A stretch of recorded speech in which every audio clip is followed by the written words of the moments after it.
A big hello and a warm welcome to all of you amazing and beautiful people out there. Welcome to my channel, the Twinflame Union. In this channeling session, I would be sharing a note with you that was actually shared in a movie. Sometimes we receive channelings through movies also, and it is something which is very profound, something very deep, and something which is going with the theme or the energy of the work we are doing. So the universe tries to speak via a medium, and that medium may not be a human being. That medium may not be something like tarot cards or some other thing, but it could be maybe an animal, it could be a hoarding. And in this case, this particular note that I saw or read in the end of the movie. So it's very interesting, I must say. And why it is so interesting is because this note is very, very much apt for the twin flamers, both the divine masculine and the divine feminine. Just before the movie had started, I had actually a question in my mind that why do we need two people to do this? I was literally asking this question, that why we all need two people to do it. Why can't we do it alone? And this especially for twin flame community, because yes, there are other seekers who are in ascension who manage to do it alone. They don't look for a masculine or a feminine. They never get married. There are many saintly people, many enlightened masters like that. But in the twin flame journey, that is not the case. And obviously, we don't decide it. We don't even know. In childhood, all of us must have wondered, what is this? What is this thing about love? What is love? What is true love? Maybe a lot of us didn't even want this type of a lifestyle. A lot of you still question, what the hell am I doing in this twin flame journey? It is so hard, it is so difficult, but I'm still into it. Why can't I press the quit button?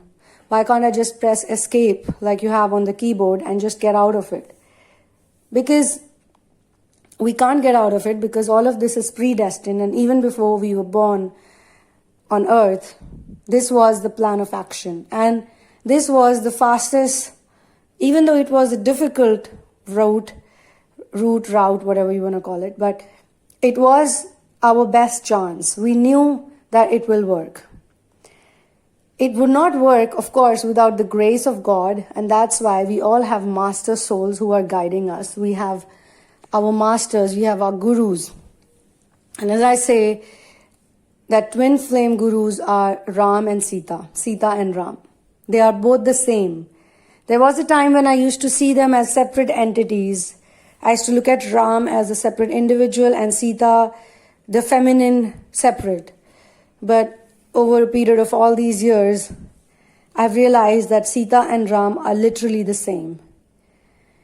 And then this message was also given to me, like I'm talking about this note that I saw in the movie.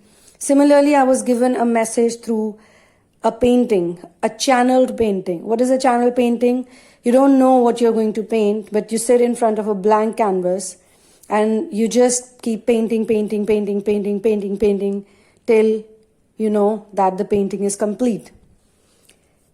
It is so intense, these type of paintings are so intense that they may start with something. This is how I experienced it, by the way. You may start with something, but when it ends, it could be a completely different thing which you would not have even imagined. So when I was making a painting at the beach of Goa, at the Goa beach, Vagator, the name of the beach was Vagator. It's not inhabited by so many people, and the commercial side is slightly away. So I was sitting on the non-commercial side, which is less crowded and more peaceful. And there was this beautiful ocean, and I had my canvas and all the paints, and I started painting. You can check out this painting. It's on my Instagram under the highlight section, which is artwork, I think. And when I started painting, first it was an outline of a yogi. And then it was a blue yogi, a blue colored yogi. And the only blue yogi, a blue colored yogi I know is Ram. This blue color of Ram, or the blue color of an extraterrestrial being, this was copied in the movie Avatar. Avatar is also a Hindi word. In Hindi we say avatar. Avatar means a manifestation of a deity or a released soul in bodily form on earth, an incarnate divine being, a divine teacher. That's what an avatar that's the dictionary meaning of the word avatar.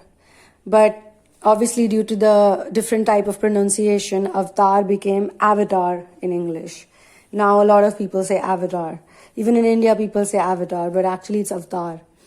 So I personally like the pronunciation avatar more. It sounds very, I don't know, it sounds very ethnic, avatar. But avatar is also okay. So the avatar or the avatar self is also released when our 12 chakras are completely cleared and healed. I personally work on the 7 chakras, a lot of you know. But these things are also predestined. Obviously, you all have it predestined. It's written in your timeline what's going to happen when. So this question, I think, the timing of the question was quite perfect, because currently I think I am giving out messages for the 6th stage, which is illumination and radiance, and also for those people who are in the last steps of the surrender stage, which is the 5th stage, but it's actually the most important stage, because that's where you get the key. That's where you get the key to unlock what's ahead. Before that, there is a lot of experimentation, there's a lot of this, that, and trying out things. But by the time you complete the surrender stage, which is also a gradual process, you actually start enjoying this journey. I have personally spoken to people, and I've personally seen this. The people stop complaining about the twin flame journey once they decode, once they get the key, during or towards the end of the surrender stage, because then they start experiencing unconditional love. And when they start experiencing unconditional love, everything makes sense to them. They go like, wow, oh my God, I did not know this. They also realize that during the runner-chaser dynamic and all the other stages, all the previous stages, wherever they felt happy, wherever they enjoyed their time, or wherever they were very relaxed and everything was going fine, was the time when they were experiencing unconditional love. It starts making sense to them. And when they were not, when they were pretty crazy, angry, upset, hurt, they were not experiencing unconditional love. They were going through some kind of a selfish, narcissistic form of love, which is very unhealthy and depressing. If you meet a famous person, like if you see someone like the Kardashians, or you see some people who are doing extremely well in the music industry, you will realize that if you watch their content too much, you get depressed after some time. If you watch it too much, it's enjoyable. I'm sure a lot of people watch it, but it's because there is way too much attachment with the materialistic world. Everything is about materialistic things. Everything is about looks. Everything is about perfection. Everything is about beauty. Basically, everything is about things which are connected to bodily attachments. And then there is a message that they give out that, look, we can live this fantastic life. We really can. That's why the show's name was Keeping Up, keeping up with them. So if you really want to keep up with their lifestyle, then you got to be like them. But in reality, no one can be like anyone. Like, I cannot be like you. You cannot be like me. We are all unique. We are all special, and we are all beautiful, and we are all divine, and we are all whole, and we are all complete, and we are all amazing. Each one of us is very amazing and very loving and very compassionate, very kind. The only missing link is that we don't know that. We don't know that. So when you reach to that higher self, the higher consciousness, you begin to realize about your unlimited nature, And also that you're ordinary. You can be ordinary, and you can be extraordinary, or you can be anything, basically. Another poetry that I wrote, which you guys can watch, "The Universe is Like a Candy Jar," on my channel, the Sunamoon Vlogs. That was a channel poetry which I wrote in 2015. Yes, it's been really long. And this poetry gave me a lot of energy. I really needed that type of energy to go ahead in my journey at that time. So I didn't share it for a long time. I shared it after 2 years, I think. So you can watch that song. Now it's a song. So even in that song, all of these words were given to me very clearly. So I realized that there is a joy and there's an energy you feel when you want to see other people happy, but you want to see them happy by being independent, by being on their own. And only when you're fully independent, you can co-create. When you're fully independent, you don't mind joining hands with other people, because as much as you're appreciating the beauty within you, you also appreciate the beauty within others. In fact, the reason why I speak about these characters from the world of fame and name is because even they taught me a lot of things. And first and foremost, what I learned from them is should never try to be so perfect. Because if you're going to be so perfect, you're going to be extremely unhappy. And then to cover up that unhappiness, you would have to do a lot of things, like maybe make a lot of money, buy a lot of expensive things, get a lot of validation from other people. If you have validations, like so many people are following you, so many people, even if they hate you, even if they don't like you, or even if they don't agree with your lifestyle, you just know that they watch you. Just that someone is watching you, and there is a very thin line in a narcissistic love, and this is the interesting part. There's a very thin line, and that thin line can actually become like a huge wall if you don't know how to clear it. There's a thin line in loving yourself unconditionally and loving yourself conditionally. And I think that life is full of contradictions, and so is the twin flame journey. For example, you really love your divine masculine, or the divine masculine really loves the divine feminine, but at the same time, they cannot tolerate each other. They find it very hard to forgive each other.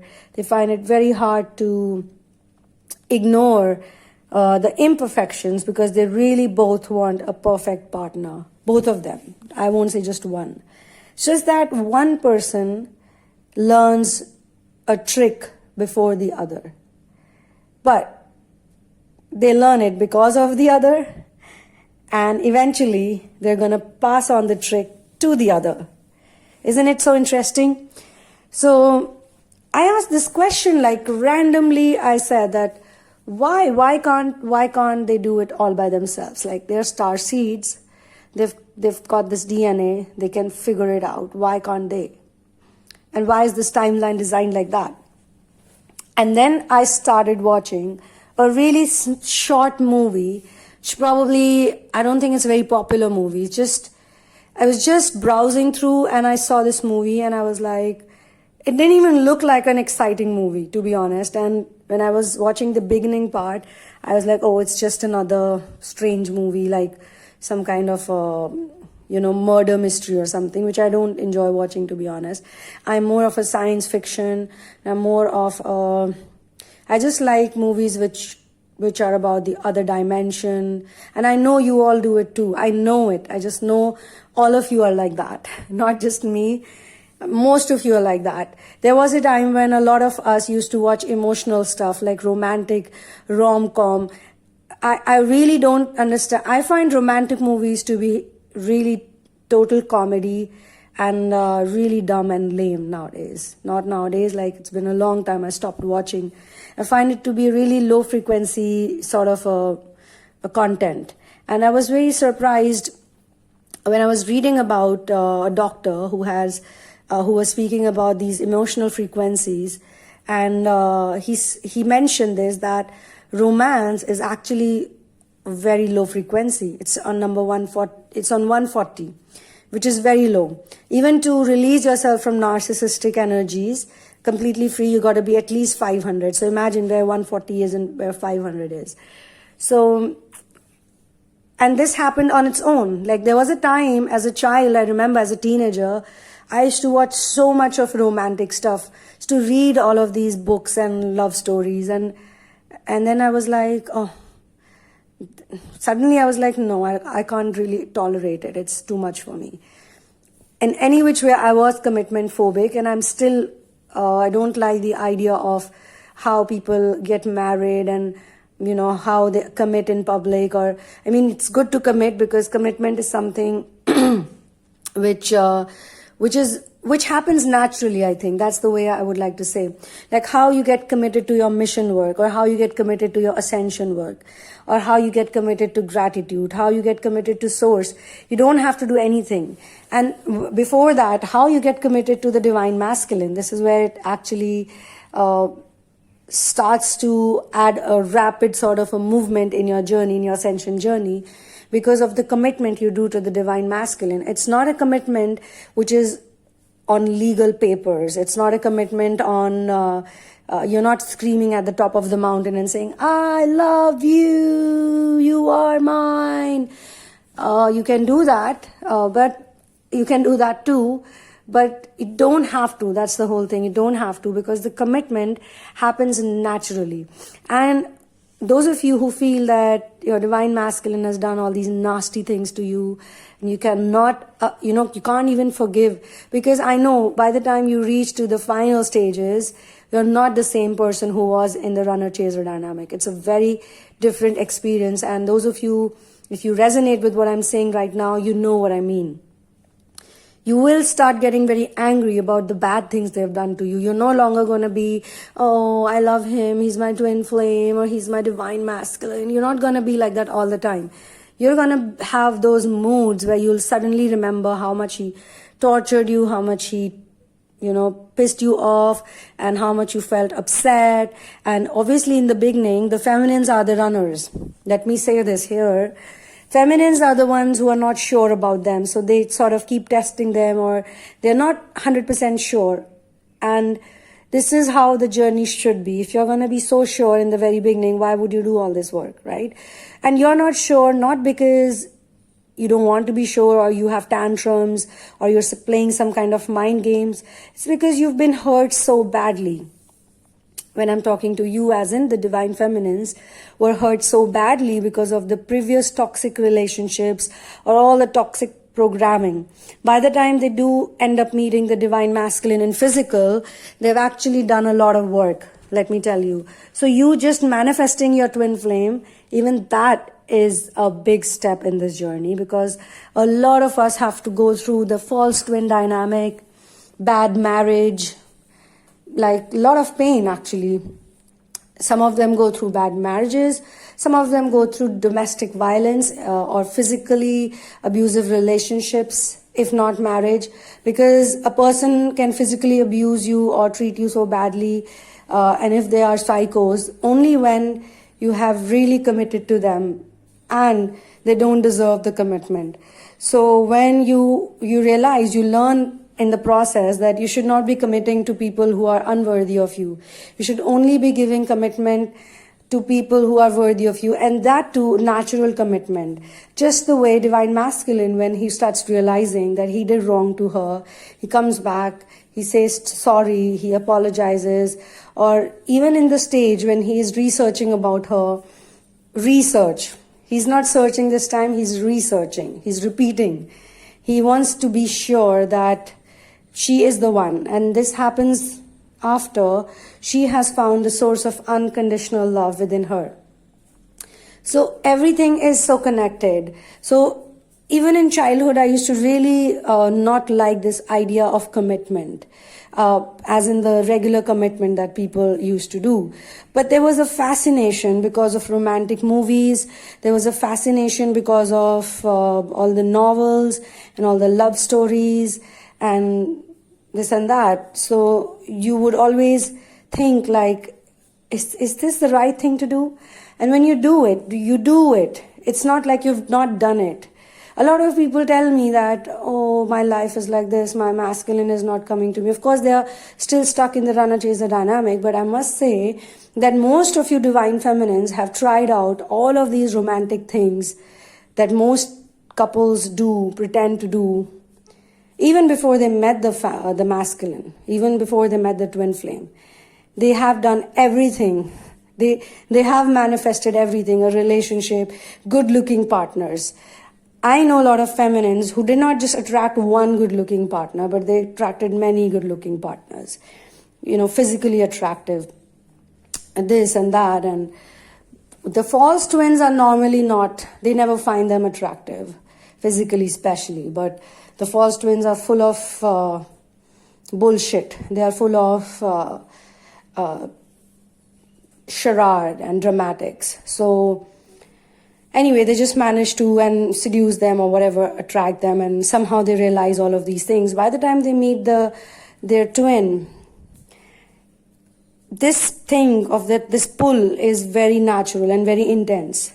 And they just don't want to take the risk of getting into the same trap all over again. That's why the feminines take time. And they even tell the masculines, some of them have. I know it, some of them do, but the masculines don't take it so seriously at that time. They probably take it as a joke.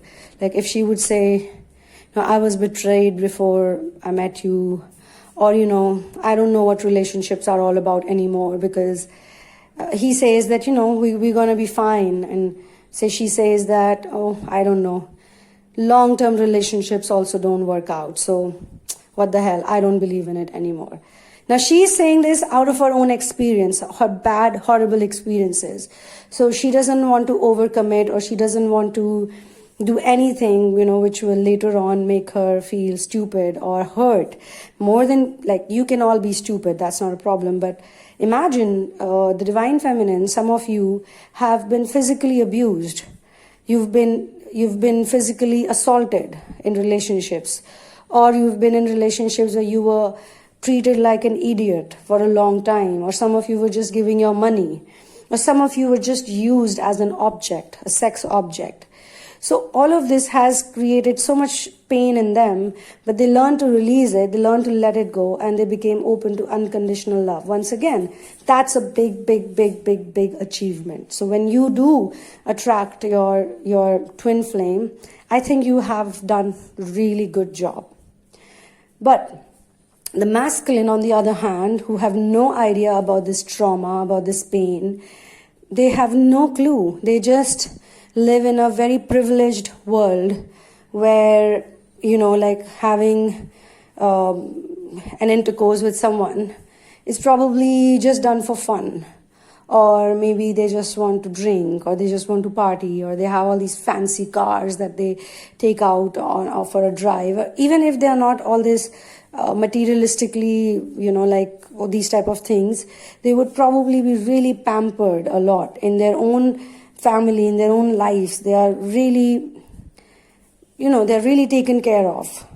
And they've been cranky, or they've been whatever, but they've been really given a lot of love. But this, my dear friends, this is not unconditional love. This is the love they get because they're easily controllable. They are easily the type of people you can just, do some lovey-dovey things. So even they don't know all this, and they're used to get things easily. They're used to be privileged. And I'm not making them sound negative. I'm not condescending them. They do have a good heart. That's the reason why they get fooled. Only people who have a pure heart, they are easy to get fooled, to make a fool out of, right? So, but they don't know the difference. And any which way, when they meet the feminines, and the feminine is like, oh, I'm not sure about this, or I'm not sure about that. A lot of you actually, or you probably were like that since childhood, because you could decode all these things, all the worldly things and the spiritual things, and a lot of things were really dumb, stupid for you. Like, why do humans even do this? Why do they do these things? It's really bizarre. Like, do you really need to do this? They think like that. Like, look at the education system. You go to a school, an education place or whatever, you go there for 12 years or 14 years, and at the end of it, you get a paper. You get like a paper degree. What if what if you lose it, or what if it's gone? Then you go to another office and then you try to retrieve that paperwork or whatever. But that paperwork is a proof that you are an educated person. What about the mental education? What about peace of mind? What about satisfaction? What about being independent? None of these things are taught in schools or colleges. And the actual life hacks are not given to anybody. So a lot of people on Twin Flame journey, they are not fond of education. They just find it to be like a jail. So there were people who made songs like, we don't need no education, right? Another brick in the wall. What do you think that song is all about?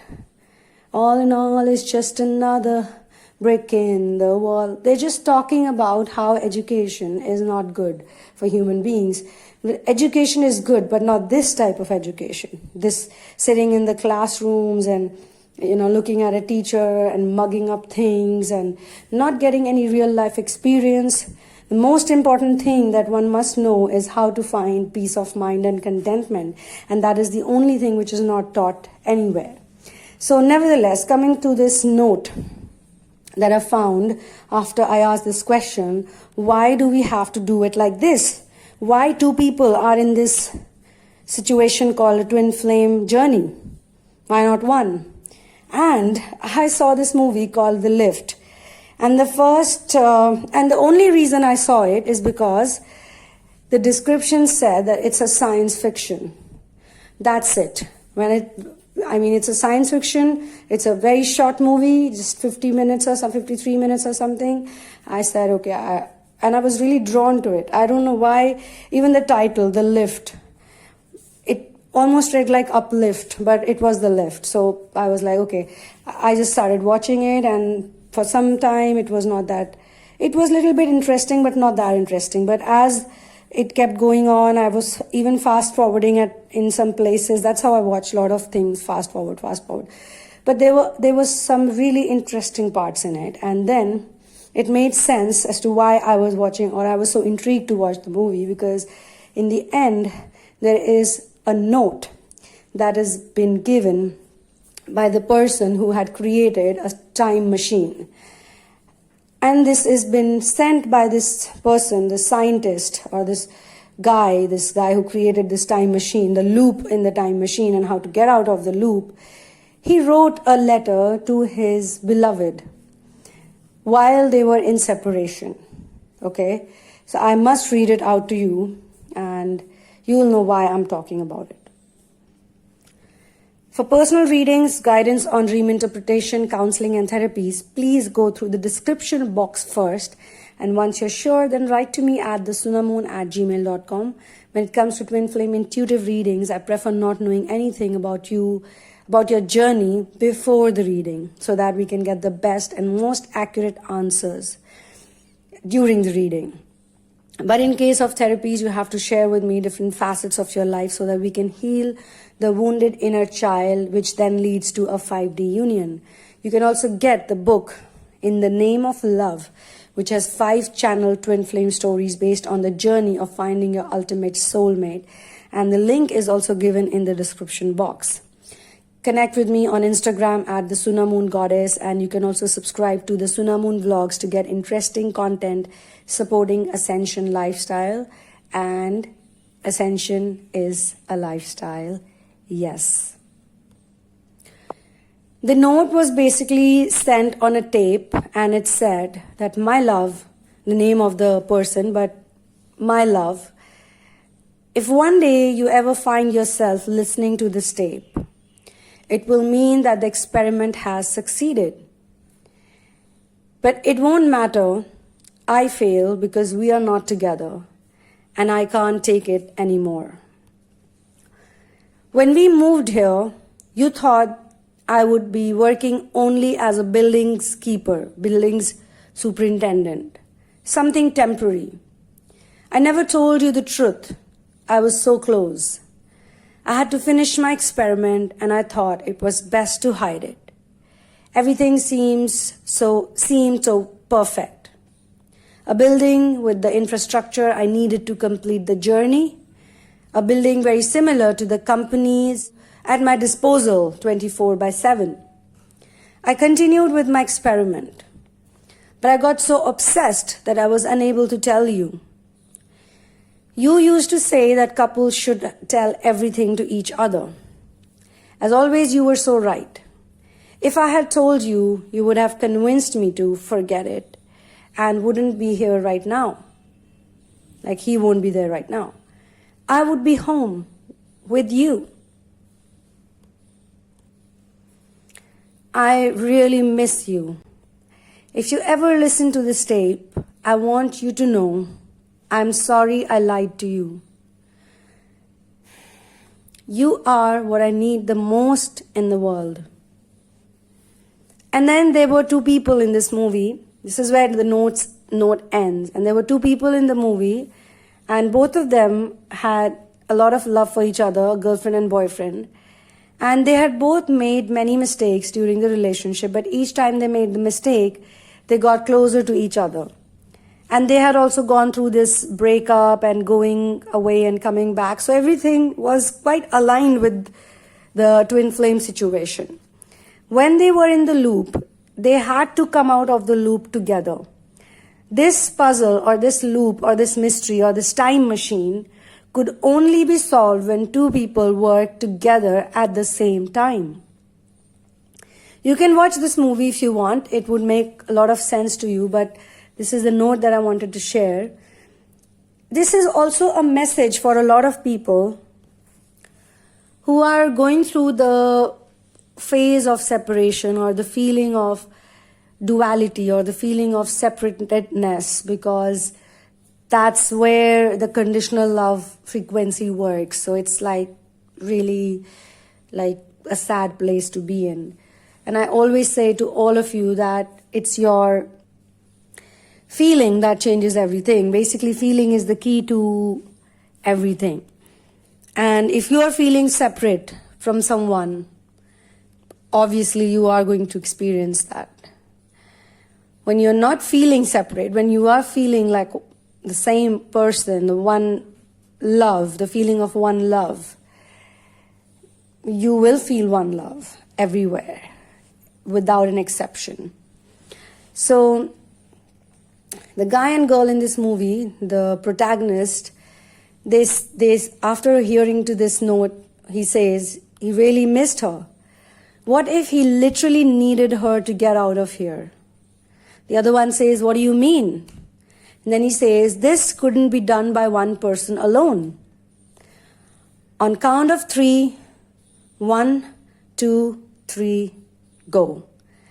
So basically, to get out of the time machine loop, both of them had to fix certain plugs together. It sounds so much like how we get unplugged and then we get triggered.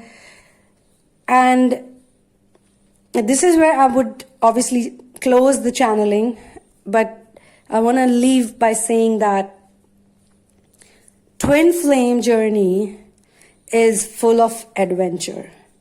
And the adventure makes sense. Everything makes sense when you surrender fully, not 50%, 60%. The day you do 100% surrender, every day will be an adventure.